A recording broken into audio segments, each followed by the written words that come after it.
right, man, just gonna turn this thing around. And we're off. And we are off. So the roughest part of the flight will be the climb out. It might start rocking around a little bit. Yeah. Completely normal. The higher we get, the smoother the air should get. Right. All right. You're ready to do this? I am. Yeah, we're good. All right. Edenvale traffic, Juliet Kilo Yankee is on the roll 31, straight climb out to 2000.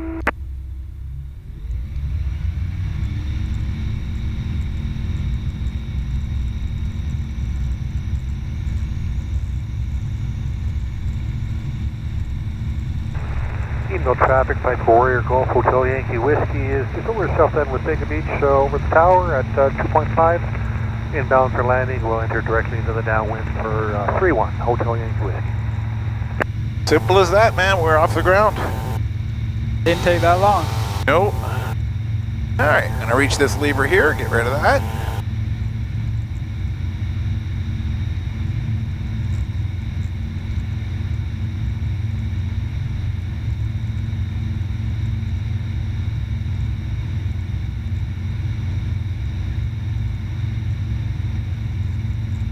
Are you familiar with this area at all? No. No. You might have heard of before Wasaga Beach. Yeah. Wasaga Beach is just right over here on the water. Right off to our left where you see that big hill, like a mountain there, that's Blue Mountain. Okay. Yeah, we used to travel to Kincardine. Okay. Yeah.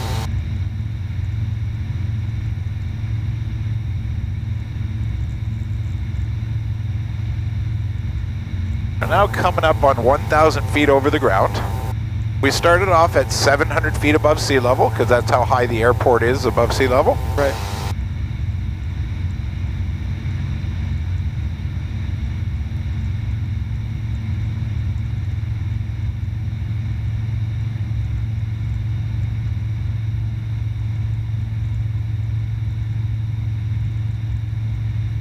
Edenvale traffic, Golf Hotel Yankee Whiskey is left downwind 3-1, Hotel Yankee Whiskey. So the other people that are in the air that are talking, they can't hear us unless we push at the very front as a trigger. Right. Transmit button.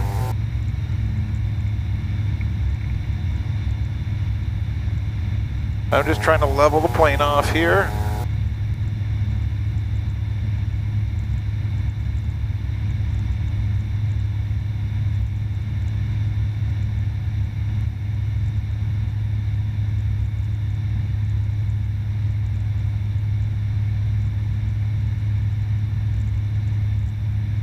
Wait a few more seconds until we get further away from that airport, because that's where all the air traffic ends up being. Right. And I guess this is non-controlled. Correct. Yeah, unless we go south of Highway 9, like Newmarket area, right, then it's all uncontrolled up here.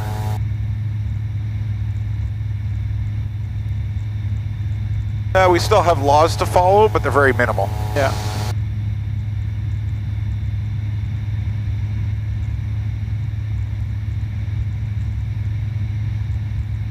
If you do feel like you're getting cold, there is a vent there, you can close that off. But, all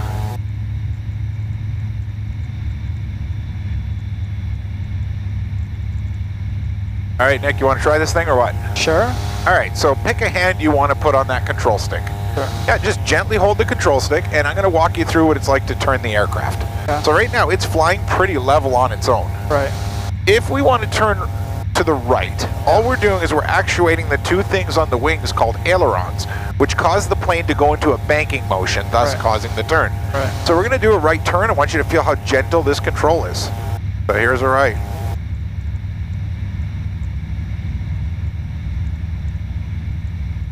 Notice how it's getting steeper and steeper and steeper? Yeah. So now we're going to pull it back. That's nice and level again. And just to get it level, you might need to give it a little shake like that. Right. There we go. And now we'll try a left turn.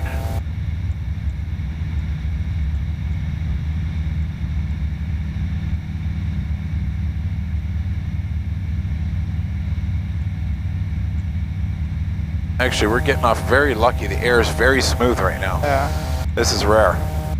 All right, so that's the banking motion for turning the aircraft. The other two motions we get out of this stick are pitch, which is to climb or descend. Right. So it gets a little tricky. You got to balance the right spot. We're going to take this plane and we're going to start climbing it up. Notice our altitude right now says like roughly 2,300 feet. Yeah. If we take the stick and start pulling towards our stomach, you'll notice what happens. It starts going up that nose. This starts climbing, and this starts slowing down. That's our airspeed. I don't want this plane to go any slower than 60, so I'm going to start applying power if I'm going to continue to climb. Right. But if it starts going get too slow, we enter a condition called a stall, and we don't want that. So right now we're up at 2,500 feet. When we get here, I'm going to push the nose forward to level it off. It's level, but I didn't reduce my throttle yet. It's starting to get very high, so I'm going to start backing it off. Right. So now we're at 2,500 feet. If we want to descend and lose altitude, we just push forward like that. Yeah. Now we're in a descent. Right. You get confirmation by looking at that. Yeah. The other thing that tells you this is this thing right here. See that needle? Yeah. When it's on the 0, we're flying level. So I'm going to pull back. Now we're level flying. A little bit of a climb again. Right. So these are references. These gauges are merely references. Right. You don't want to fly by staring at the instruments because you're going to end up flying like this. Right. Choppy, choppy, choppy, because you're always chasing a number. Yeah. So I showed you the main motions of the aircraft. You can, at this point, I'm going to remove my hand from the controls and let you start playing with it. Yeah. So feel free to do whatever you like, Nick. It doesn't matter how steep you go left or right? If you get too steep, it can be very dangerous, yes. Like what's like the steep? Well, once we start going more than 45 degrees, we're just accruing a lot more danger in the flight. We can go as steep as 60, 70 degrees, but that comes with a risk, right? Yeah. I like to fly around very safe all the time. But feel free to do whatever you want with the stick. Learn what that control is doing. I'll man the throttle for now.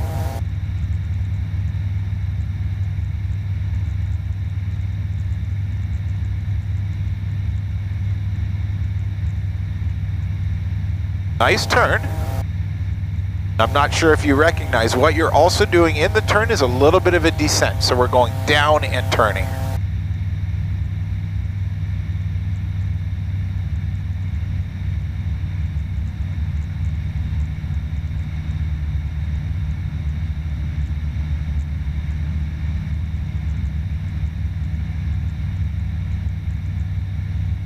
Very nice. Now you can fly in any direction you want. It's very sensitive, like the controls.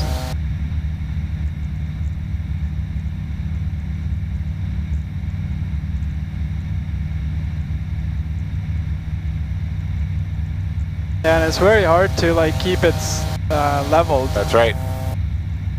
It comes with just time and training on that control stick. Yeah.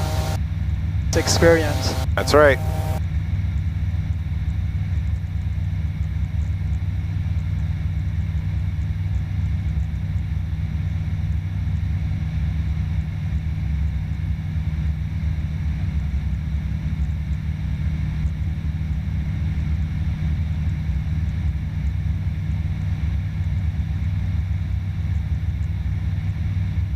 Midland Traps, this is Golf Golf Uniform Mike.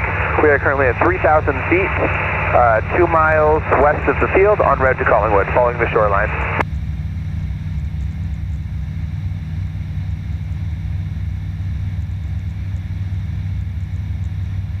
Leaving altitude.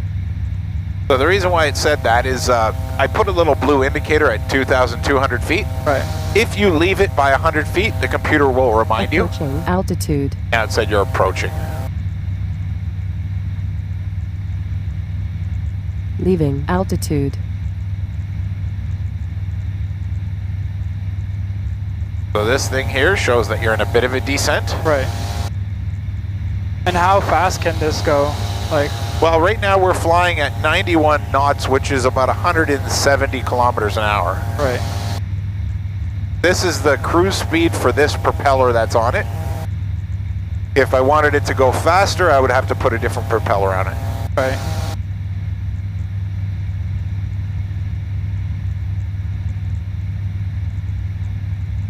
That's still pretty quick though, right? Because yeah.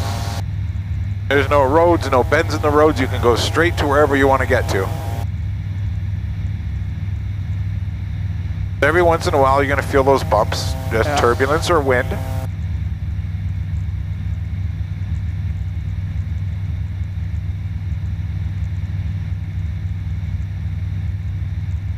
So right now, I'm on the lookout for a plane that departed that area, and he said that he's going to be flying the shoreline on the way that way. Okay. Wasaga area traffic. We're coming up at 2,900 feet over the drop zone. Going to continue north towards the shoreline and work along the shore up to 1,000. Skydive 1 Wasaga.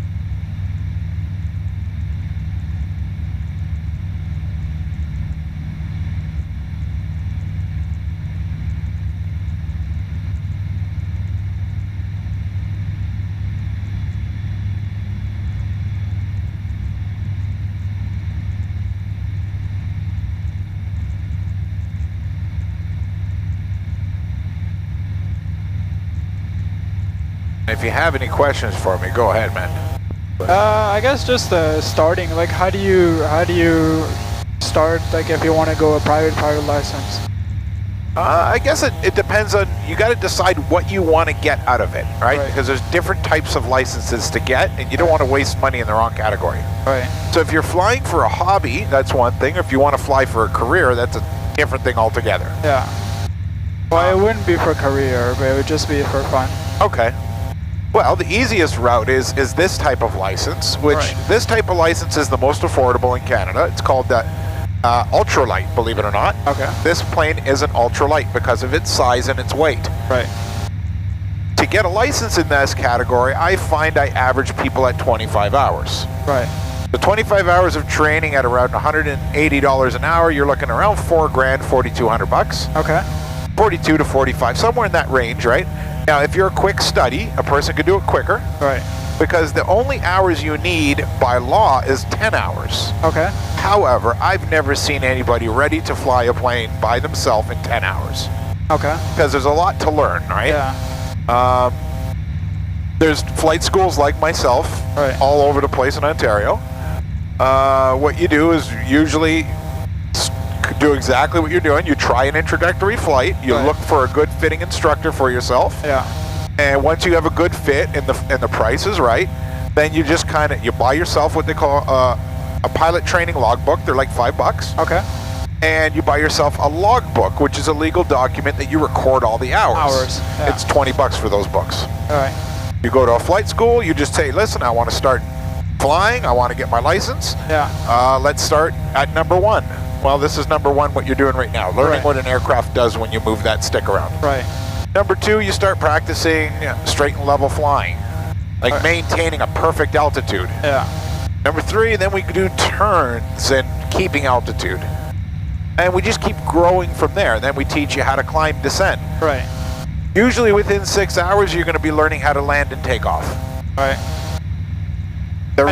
Sorry, go on. Does it, like every plane has a different controls or whatever, like a little bit sensitive. Yeah. So how do you carry your training from one to the other, like of a different plane? It's usually not that hard to do. Is that right? Because you're picking up the skill right now. Right. The skill will be no different in another plane, just maybe where your hand is holding it. Right. But it's the same thing. It's no different than saying a different car, I guess. Yeah. Sort of. Yeah, exactly. Yeah, a basic car, and maybe in the most extreme situation is, if you can drive a car, you could probably drive a bus. Right. It's the same thing. Right. Same gas pedal, same brake, it's just a bigger vehicle. Yeah. So that's the transitional difference. Sure. So yeah, for about $4,500, you also have to do what they call ground school. So people like myself, we do ground schooling classes as well, or there's even some that do it online. Okay. You get a certificate when you complete your ground school. Traffic, Golf 4, Bravo, Bravo, back to And going forward in the future, you just have to cross a bunch of hurdles. So once you get the flying portion out of the way, you do your flight test, which is a multiple choice test taken in North York. Right. You get a letter of recommendation from your ground school, and then you're good to go. Then you're a pilot. You have to pass a basic medical as well. Right.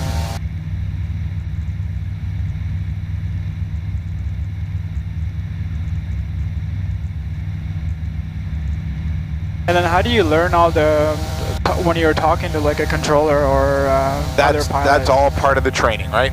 So within that 25 hours of training, I find the first 10 hours you're learning how to fly the plane. Right. The remaining 15 hours is learning all the laws, regulations, how to communicate on the radio, how to, and that's all that stuff. You're learning weather, navigation, all of that kind of stuff all rolled into one. Right. I see that plane over there, by the way. Oh, you got him? Yeah. He's flying like low on the shoreline. Huh. Oh, yeah. Or maybe not. Maybe that's no, I see him. I see him. I don't know. No, that's a plane. Yeah. Oh, that's really low.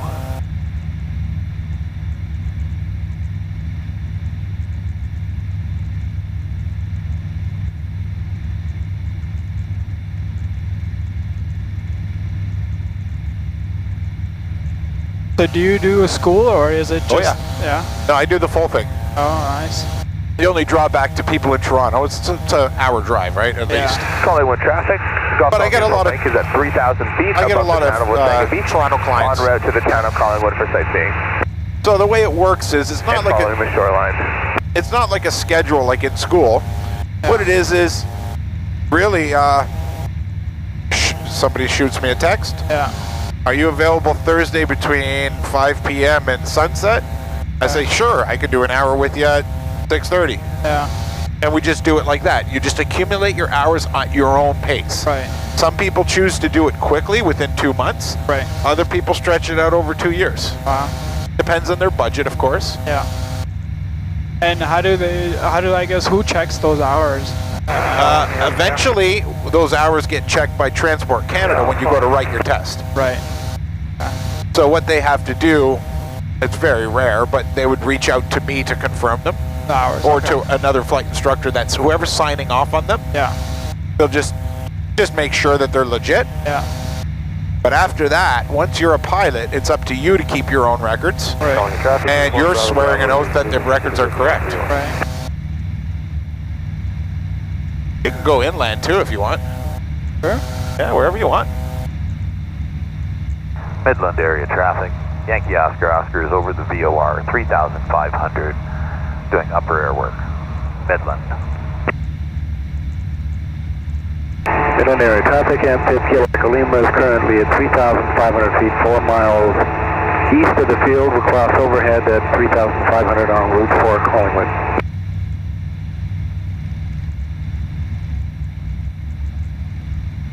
Yeah, it's like that initial shock, like when you're flying it, but then once you do get it, like the controls seem a little less sensitive. Exactly. And right now you're getting off pretty easy too, because it's not that bumpy right now. Right. Earlier today it was quite windy. Traffic, be advised, 2 minutes or less. And there's a lot of correcting to be done on that stick. Calling a traffic, Golf Uniform Bravo Bravo, rolling 31 for westbound departure.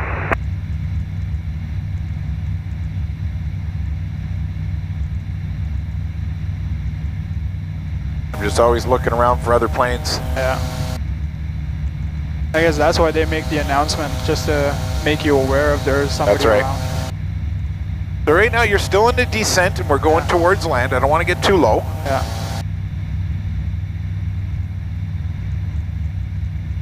And what's the two rudders in the bottom? I'm going to show you that, but we're going to want to climb up just a little bit more.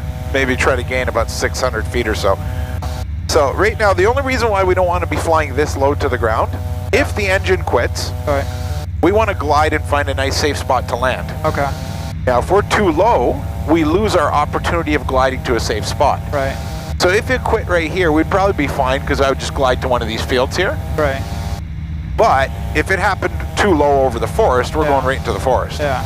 So the higher you are, the further you can glide. The more time you have. That's right. A lot more time and distance. Yeah. Because the plane doesn't fall from the sky like in the movies, right? Like it really keeps going forward. Yeah. Whatever direction you point it. That's it. And you'll notice how that stick is responsible for your airspeed. The harder you pull back, the slower it goes. But I had to add some power there for you. Lima Tower backtracking 31. And at what rate can it climb? Like how quick can it climb? Well, I can show you right now. I'll give you full power. Let me just... Now you got full power, and it could climb at 60 knots, so you can pull back until it hits 60. So right now we're at 1,000 feet per minute. With now 1,100, you can keep pulling back. Preliminary traffic, M50 Kilo Lima, currently 3,500, crossing overhead the field, course of 230, direct Collingwood. Put the nose forward a bit. We don't want it to go too slow or we'll stall it. Yeah. So it depends on the air and the conditions of the air, but right now we had at 1,200 feet per minute. Right. Leaving altitude. There you go.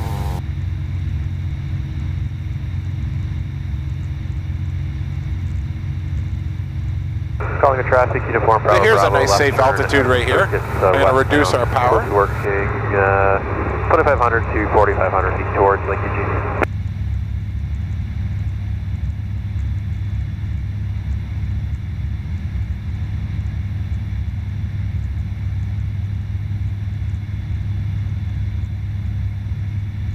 So if you want to put your feet up on those rudders, you got a left and a right one there. What that controls is our tail. Okay. So if you want the tail, it's almost like if you're driving in a parking lot that's full of ice, and you're controlling the rear end of the car with the emergency brake, where you're kind of fishtailing or drifting. Right.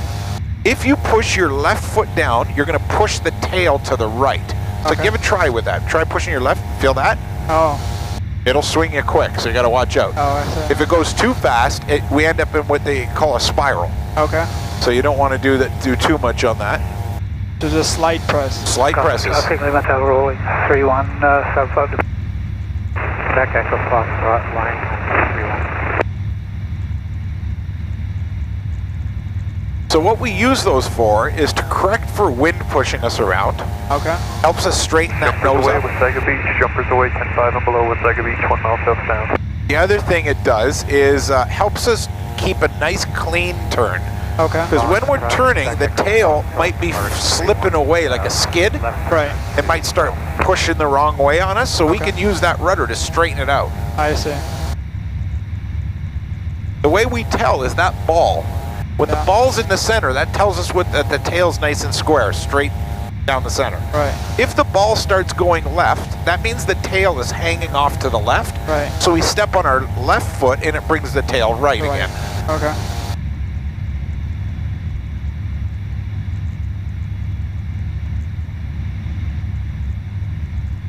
So what is it when they say yaw dampener? Is that what it is? Yaw? Yeah. Well, our feet are controlling the axis called yaw, and that's this motion. Right, So, yeah, you're talking bigger planes, right? Like real big planes that would have something like that. 1.5 mile off the shore of the double roundabout between the two towns. We're descending westbound towards Blue Mountain. Going to turn around in a few minutes, going down quickly 1,500 feet per minute.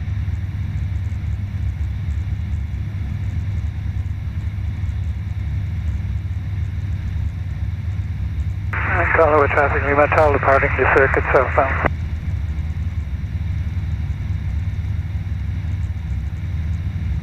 You got great control of this thing. Yeah.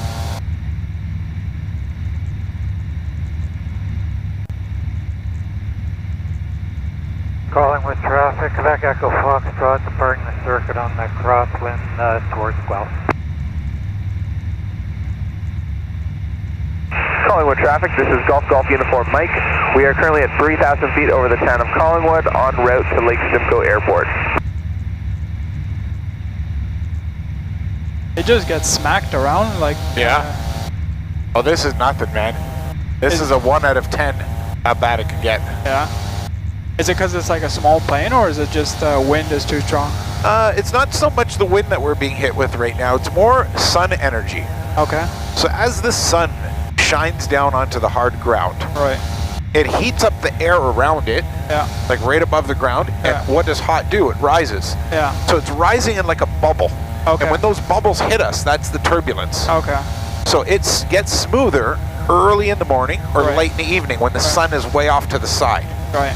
But when the sun is straight up in the air, it gets pretty rough. Now right now it's not too bad, but you're still feeling a little bit of the heat effects. They call them thermals. And does it get less as the higher you go? Exactly. So if we go up to like 6,000 feet, they won't be up there. Unless it's a real warm summer day.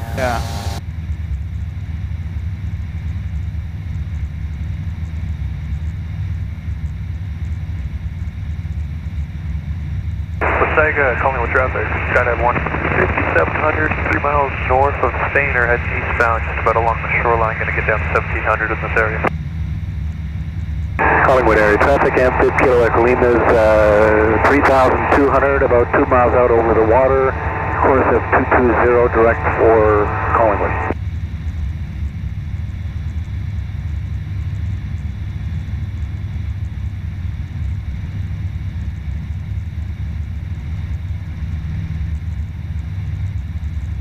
Midland area traffic, Yankee Oscar Oscar over the Midland VOR, upper airwork 3,500.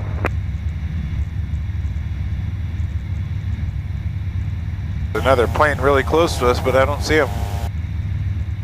And Midland area traffic, SportStar India Juliet Kilo Yankee, just a little 2 miles southwest of the Midland VOR, 2,500 en route to Barrie.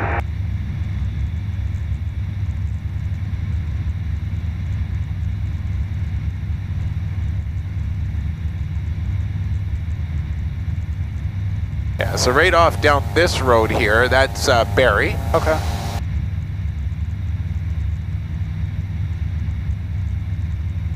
And Skydive 1 for Skydive Wasaga Beach, shooting count, do I have permission to send around the drop zone?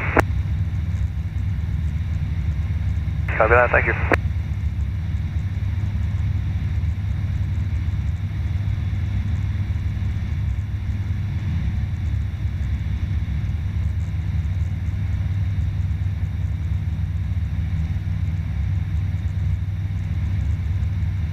Yeah, see, some of the stuff seems fairly easy, but trust me, it gets more difficult whenever you're actually trying to set targets. Well, when you're flying like joyriding or whatever, it's easier, but when you have a specific A and B point, that's right. And then you have to go at a certain route too, is that right? Like you have to follow... It depends. Like for this type of flying we're doing, no, because we're low enough. If we get higher, we have to maintain certain altitudes, but other than that, it's we can still go any direction you want. The only time it gets tricky is if you're in controlled airspace. So whenever you're in controlled airspace, they tell you what to do. So they'll tell you, like you'll look at this compass, and they'll say maintain a heading of 203, maintain 2,000 feet. So it's getting bumpier because we're getting closer and closer to the ground. Yeah, I can creep up on you how quick it can do things.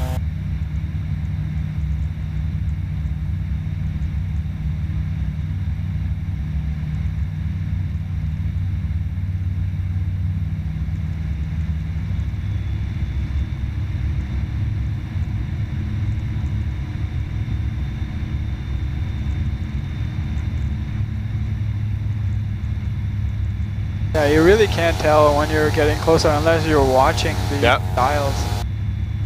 Yeah, it's very deceiving, right? Area traffic, Yankee Oscar Oscar, departing the VOR, headed to practice RNAV 31 Collingwood. Yankee Oscar Oscar, Midland. Approaching altitude.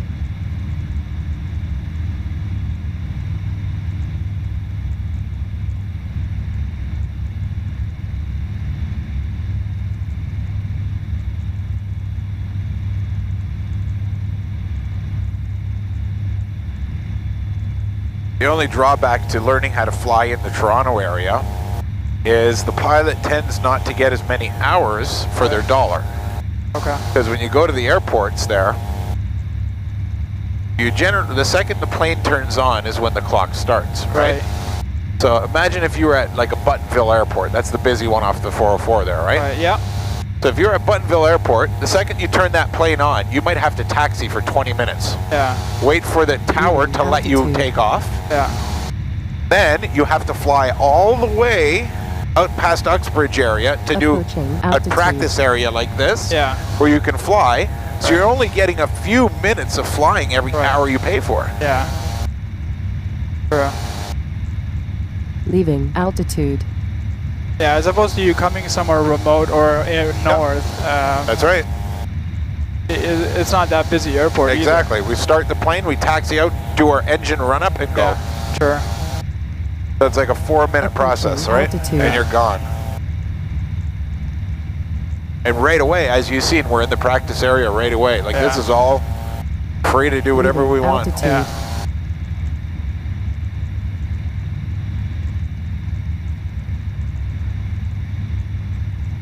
So this is the city of Barrie.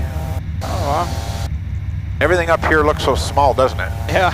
Collingwood traffic Amphib, Kilo Echo Lima, 3 miles north, crossing over the shoreline. We'll cross overhead, join mid-left downwind.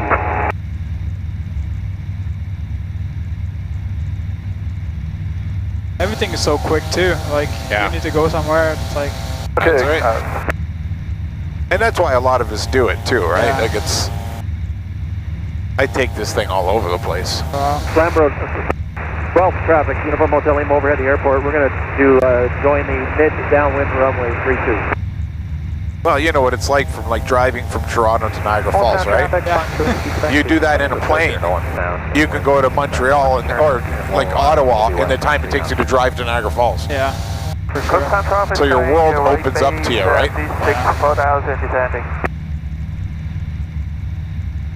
Well, there's no traffic congestions, I guess. Yeah, exactly. Like you'll get into some areas where you'll see a lot of planes. Yeah. But once you learn how to communicate on the radio, then it's not too stressful.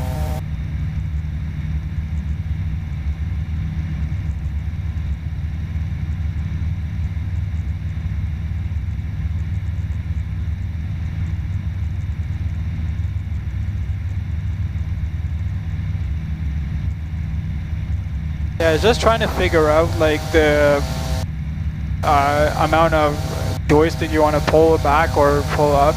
Yeah. To maintain it like steady. And it's like experience is what. Exactly. It's a whole balancing act, right? Yeah.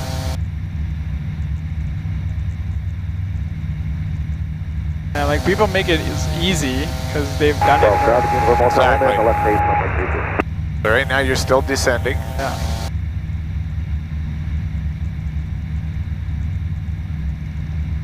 Remember, this one will tell you everything. This one right there. Yeah. If it's on the 0, you're level.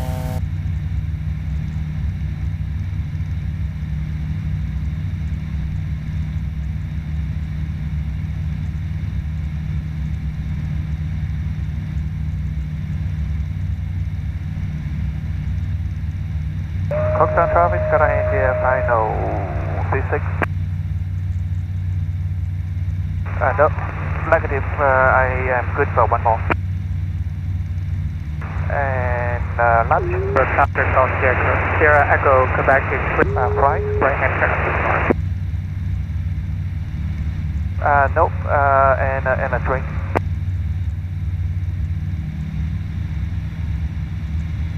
So this here is Lake Simcoe. Right.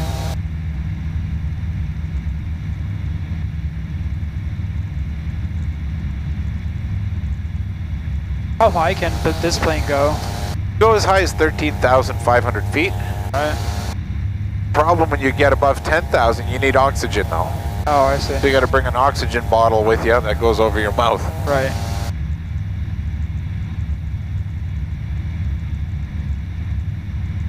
Because it's not a pressurized cabin, right? Yeah.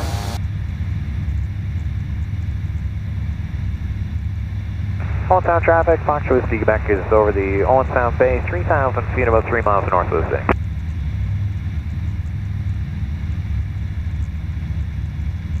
So what's knots to kilometer? You know, I converted a weird way. I don't know the exact conversion from knots to kilometers, but I know knots to miles per hour. Oh, so knots to miles per hour is 1.15.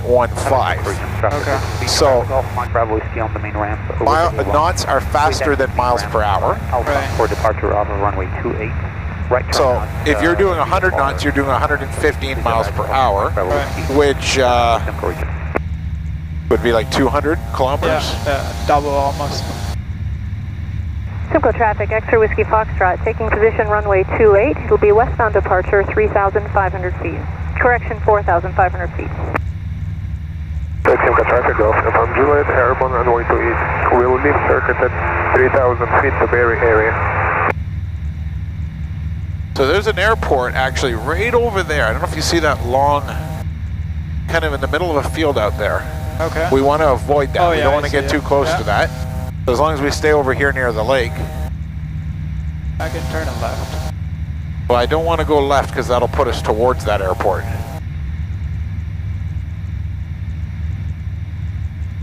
That's what we're hearing on the radio, is a bunch of those people talking. Holding short on Alpha for 28.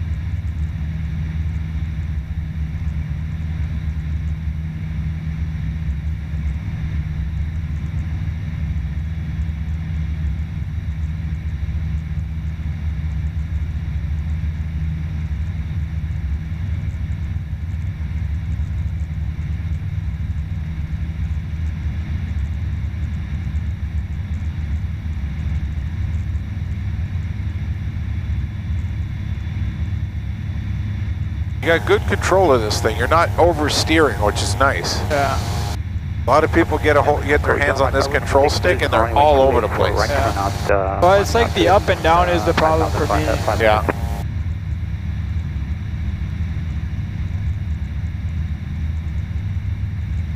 Simcoe traffic, Golf, from Juliet, 2,000 feet, leaving circuit to Berry area for observation flight at 3,000 feet.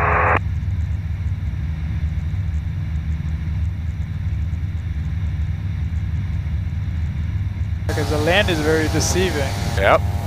The best thing to do is once you find the zero here, then look forward and look where the horizon is. Right. And then that's where roughly you want to keep it. Right. Like somewhere around there is that sweet spot, right around there. You kind of got an idea where the horizon should sit in that windshield. Sure.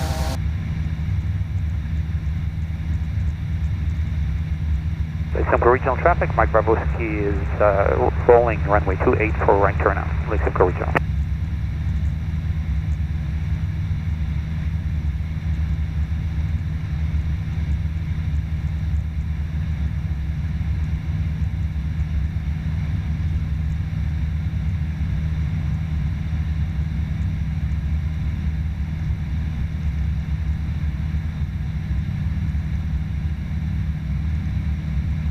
Approaching altitude.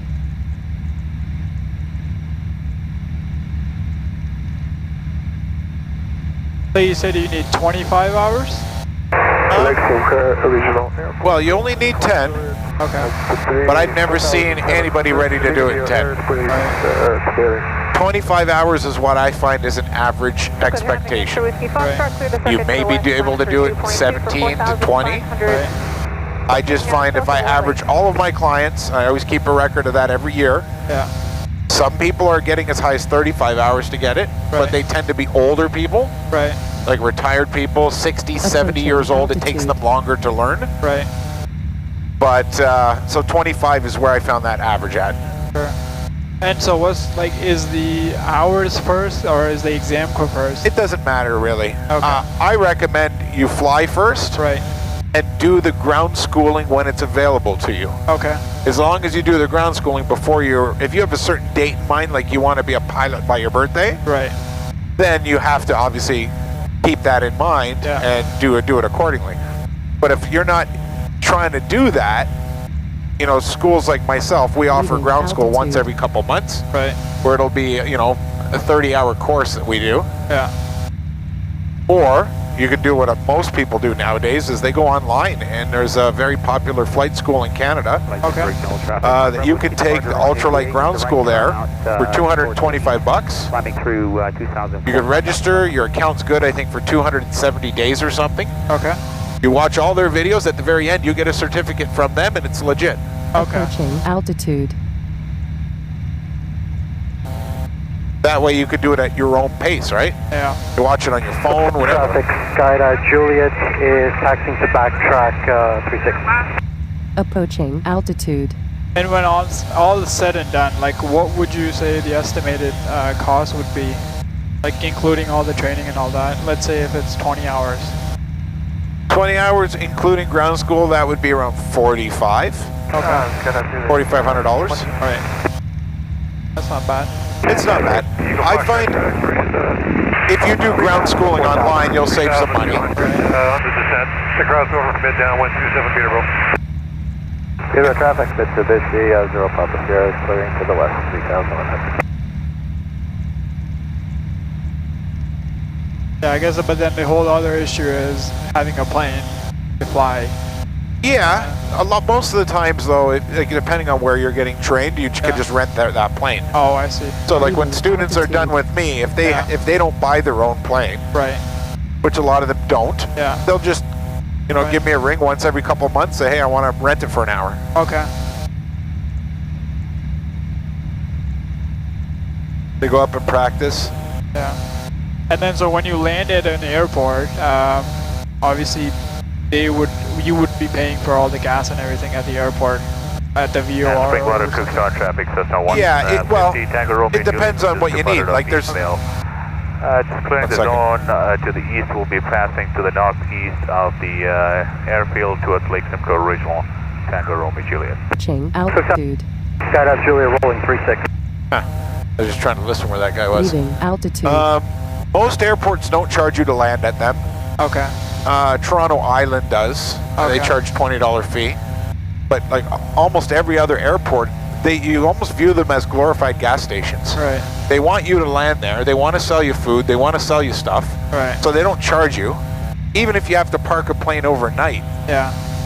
We're descending below 12,000. It's like a boat, right? You tie it down at night. Yeah. You're good to go the next day. Sure.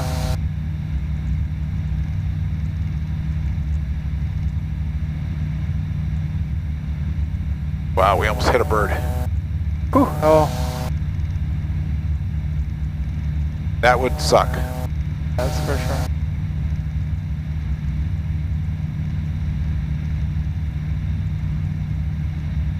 So you're actually getting close back to the airport we came from.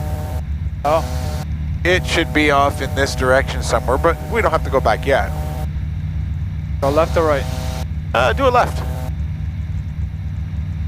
want you to try following this whole power line thing here.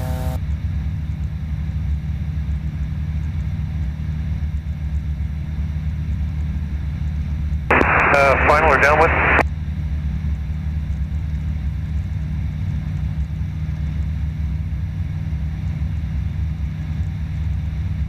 So just so you know, so it's not like the movies, I'm going to demonstrate for you what it's like. 7,000 over What it's like in the event of, say, our engine quitting. I'm not going to shut it off, but I'm going to simulate it. What I'm going to do is I'm going to reduce the throttle to nothing. Now our plane's not throttling at all. So all we do is we fly the plane at the slowest safe speed, which is 60, by pulling back on that stick. There you go, you're almost at 60 now. We don't want it going any slower, so if it starts to, you start putting that nose forward to pick up speed. So right now, we'd be looking for a safe spot to land. Okay. This is a plane with a dead engine. So 60 is a glide speed? Yeah, like to be technical on this plane, it's 58. Okay.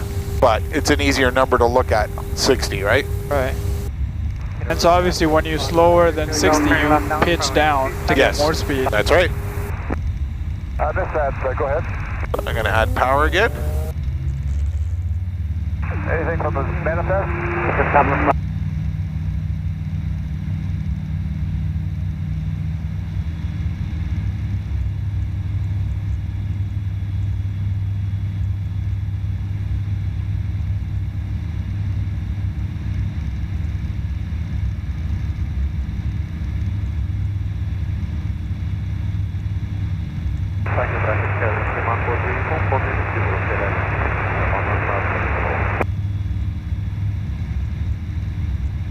traffic, this is Kilo Zulu Bravo, shooting left downwind 31.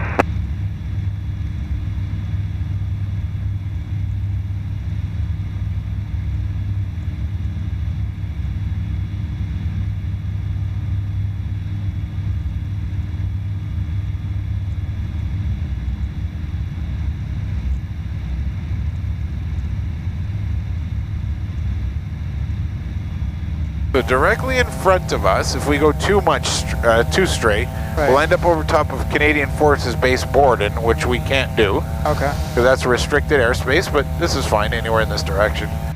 As long as we don't go any further to the right. And I guess obviously you knowing the area is what's... Yes. Okay. Plus, I've been flying for so many years, I know Southern Ontario pretty well. Okay. I know where all those little restricted airspaces are.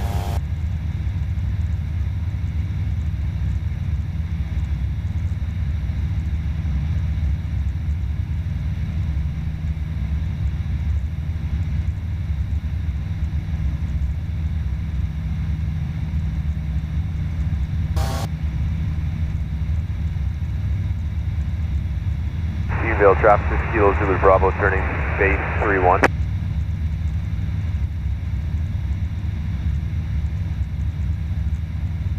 So do you think you think you're going to feel confident enough to attempt a landing? Probably not. I'll let you ride it out as long as you want. I'm going to keep my hand close by. I'll try to talk you through it as much as possible. What you did with that glide speed thing is really what we do for a landing. Is that right? Yeah. So the way we look at it is our stick is responsible for our airspeed. Right. Our throttle is responsible for the altitude we have. Okay. So if we want to lose altitude, we just reduce our throttle, but we keep our speed with that stick. Okay. Kilo Bravo, turning final 31.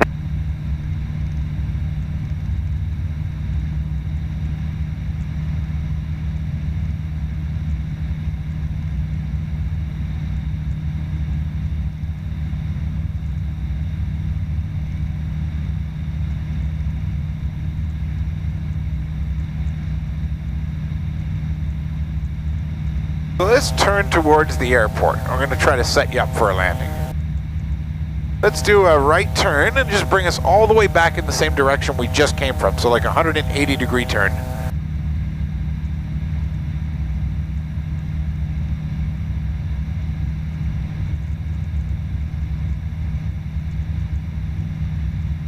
That's good.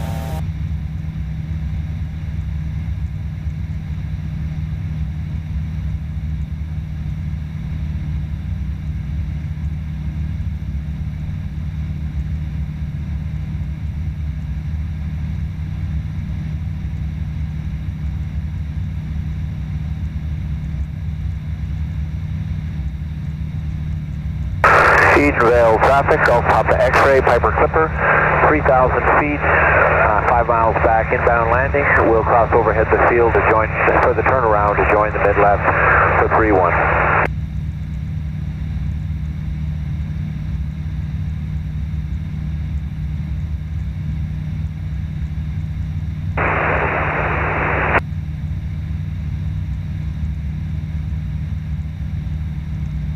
Is the airport that way? The airport's actually going to be that way. Okay. Just a little bit that way, but we have to enter to what they call the circuit. It's the landing pattern we have to enter. So we're going to have to come a little bit north of the airport in order to do it. Okay. So right around this heading right here is decent for now.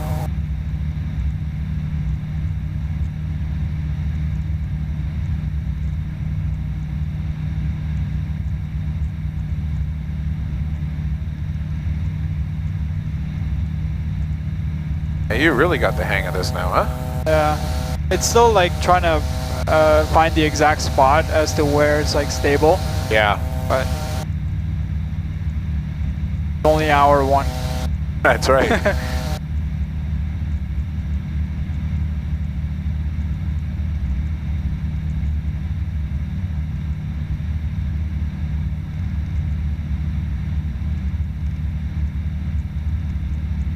Yeah, it's nothing like, even if you're playing a simulator, it's nothing like playing a simulator. No.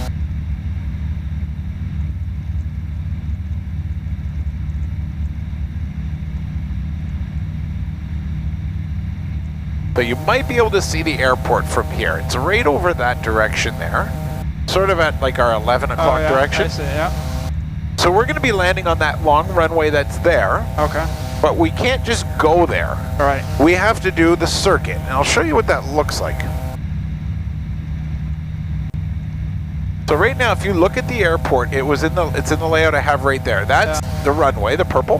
Right. We're way out here. We have to come out here, go down to 1,700 feet, which is 1,000 feet above the ground. Okay. Now cross over top and join what they call the downwind, base, and final. Okay. So we're going to do like a rectangle pattern like that. Right. But we're going to come to the north a little bit, start angling towards, and then descend down to 1,700. Okay.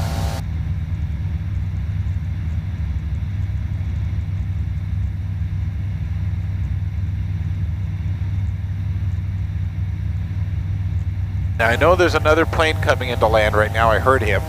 Okay. I'm going to announce our intentions out here so they have an idea what we're up to.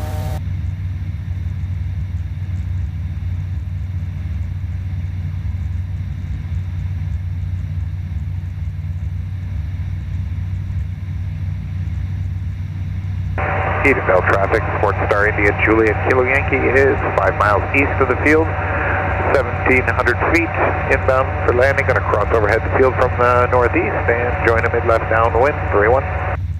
Field traffic, field to Bravo turning left. Crosswind, sorry, 3-1. Approaching altitude. So you're coming up on our desired altitude.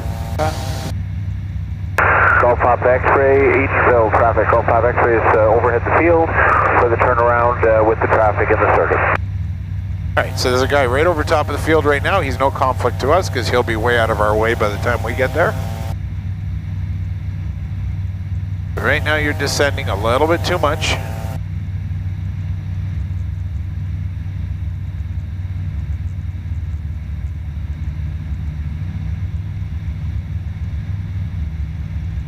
Edenvale drop, this is Kilo Zulu Bravo, we are turning left downwind.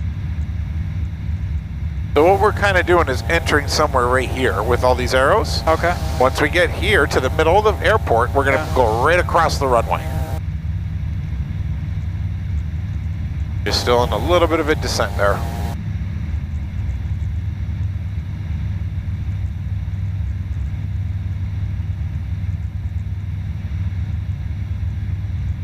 Still descending. Leaving altitude. So see the guy that's over top right now? Yeah. Now we still got to go up 100 feet. We have to be very precise on this whole maneuver. Approaching altitude.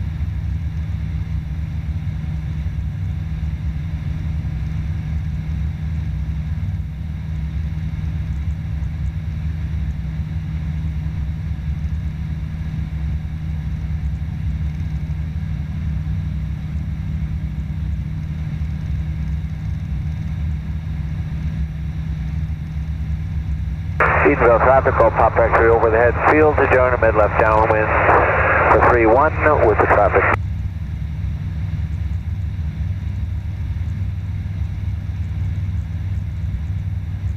Edenvale traffic, this is Kilo Zulu Bravo, we are turning base to 3-1.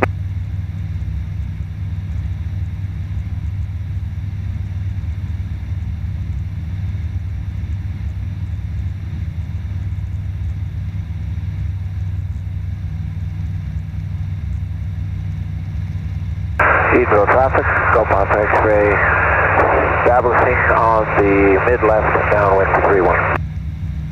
So what we're going to be doing is following that guy that's over there. Eventually we're going to be over there. Okay. So just really try to keep your altitude here.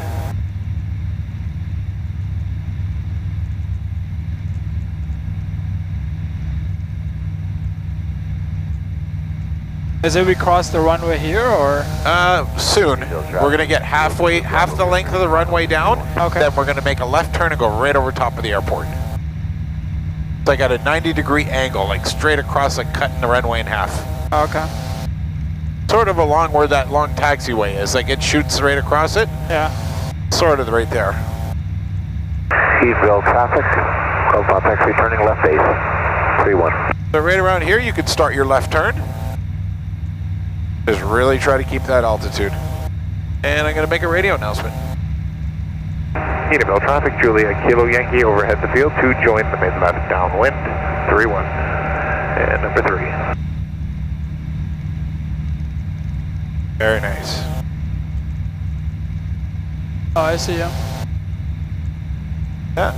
So we're the third one in for a landing. There's number 1 touching down. There's number 2, and we're number 3. So now we are officially in what they call the circuit. Okay.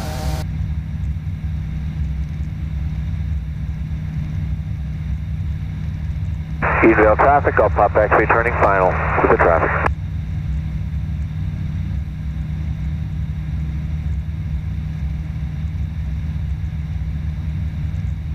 So right around here, you're going to make a left turn, and we're going to go straight in that direction. Exiting 3-1, Honda 0826. Edenvale traffic, Julia Kilo Yankees, turning mid-left downwind, 3-1, number 2.